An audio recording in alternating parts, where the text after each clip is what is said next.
Hello Aquarius, Sun, Moon, Rising, and Venus signs. Kamusta kayo? Sana po nasa mabuti kayong kalagayan.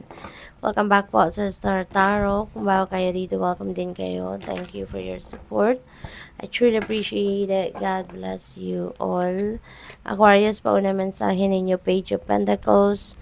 And dito sa Page of Pentacles, no, this is good news coming your way. Okay, mga balitang ito, related ito sa pagkakaperahan. Baka may mga offer, may mga tip na dadating sa inyo rito about siguro pwedeng pag-investa ng inyong pera, pwedeng pag-applyan ninyo ng trabaho, or baka meron ng job offer dito sa inyo kung meron kayong in-apply ng trabaho, or baka may bagong career path, bagong side hustle, mga ganun ba? Or pwedeng about, ano din ito, about, pwedeng about property. Baka meron kayong binibenta or baka meron kayong binibili, something like that, no? What else? We have Five of Pentacles. Ayan. So, dito sa Five of Pentacles, ano ito parang ang iba sa inyo baka merong problema sa pera, baka merong financial struggles, baka meron kayong mga sitwasyon na nahihirapan kayong punuan, ano, because maybe you are lacking money, yung ganon, ano, Aquarius. But you know what, wag kayong mawala ng pag-asa, okay? Kasi ang liwanag, no, ng pentacles dito sa bintana, and that pentacles represents hope.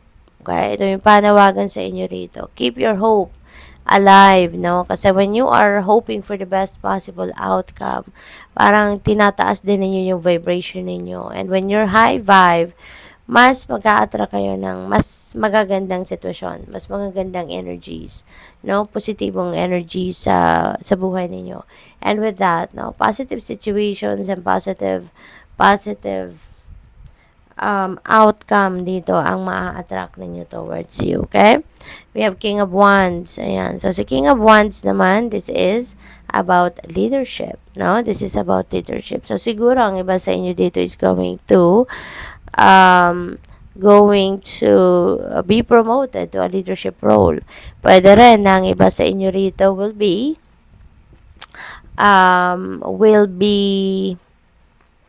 siguro kasi this is also about entrepreneurship, no? Kaya maybe ang iba sa inyo, habang kayo ay nagtatrabaho, you're being employed, at the same time siguro you're going to put up your own business, no? Pwedeng ganon. Baka magsasarili din kayo ng home-based business, online business, mga ganon, no? So, good luck sa'yo. What else? We have Seven of Cups.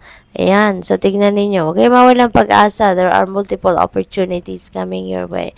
Maaring isa na dyan sa oportunidad na dadating is yung breakthrough na makakatulong sa iyo dito, no, sa problema ninyo sa pera. Kaya, never lose hope. Kasi hindi natutulog ang Diyos, no?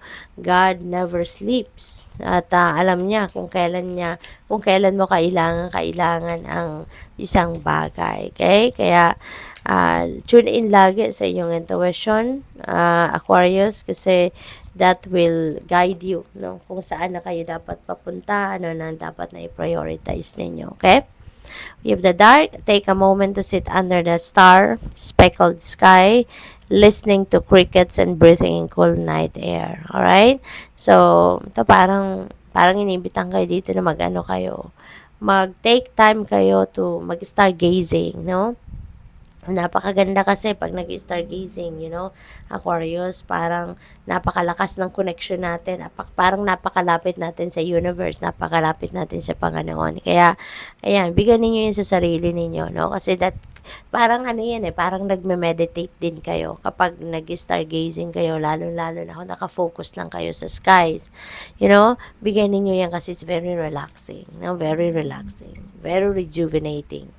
We have eternity. Give yourself permission to slow down, Aquarius, kasi siguro parang ang dami-dami ninyong ginagawa. Maaring hindi kayo nakakapag-focus sa isang bagay lang. Ang dami sigurong bumabagabag, no, sa inyong dibdib. Yung mga ganun ba? At marami kayong pinag-iisipan. Marami kayong kailangan gawin. Ang dami-dami ninyong, ang daming laman ng isip ninyo, no? Parang hindi kayo na magkanda ugaga, no, sa gusto ninyong gawin. Kaya, give yourself permission to slow down as well kasi unang-una kailangan natin ng balanse sa buhay natin, 'di ba? Dapat may time, may oras ang lahat ng parte ng buhay natin, no? May oras sa trabaho, may oras sa love life, may oras tayo sa pamilya, at kung ano-ano pa. 'Di ba? At higit sa lahat, dapat may oras kayo sa sarili ninyo para kayo ay makapag-rejuvenate, makapag-recuperate, makipag-relax. Okay?